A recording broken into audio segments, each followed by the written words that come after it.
I'm going to show you how to assemble this bed.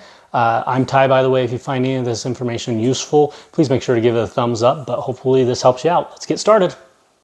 The first step is you take these foot pegs and this part right here, which is number 2, you put the washers on these, and then we're just simply going to screw these into the bottom of this, and that takes us through step 1. So this is step 2 and 3. Now these aren't really like labeled or marked anywhere on them. It's kind of hard to tell from the picture, but you take this big piece and you unfold it, fold out these legs, and then you take this other piece and do the same thing, and then it just goes across right here like that. Step 4 is putting in 5 bolts. You got one here, here, here, back here, and then this one right here. I've started them all finger tight.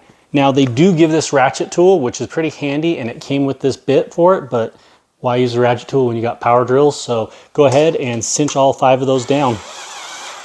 So we're going to take part 2, and then we have 2 A's and 2 B's. So you take 1 A and 1 B. You're going to want it so this part is on the upside.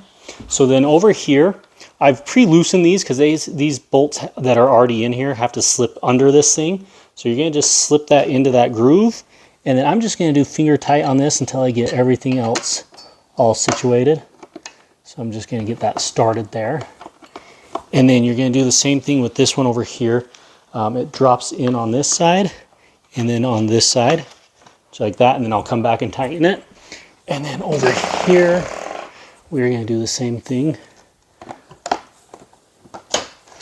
And then you just tighten those down. So for step 6, you're going to take the other A and B board and they just slip in the same way, just on this one side here. And right there. And then we're going to tighten those down. All right, for step 7, these were pretty much tightened all the way, so I did loosen them up quite a bit so I can get them under, but you take both of these and they just slide under these ends and just slip in and then tighten down those bolts. And that takes care of that step. So for step 8, we take this bar and we just basically drop it down here into place like that, and then we're going to use 3 bolts, one here, here, and here, and tighten those down.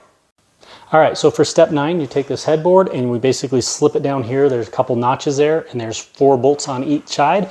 You're just gonna put those bolts through and tighten it down. Here's step 10, you're just gonna put these slats on. I like that they're already pre-assembled next to each other with Velcro strips, so they're like the perfect distance apart. So you just start with the first one all the way in the back on both sides, and they just pretty much fall right in place. I just pull it tight so spacing is perfect. And it is so nice and easy to get these down. The last and final step is putting your mattress on the bed and putting your comforters and stuff all on, and then enjoying. Look how nice that looks.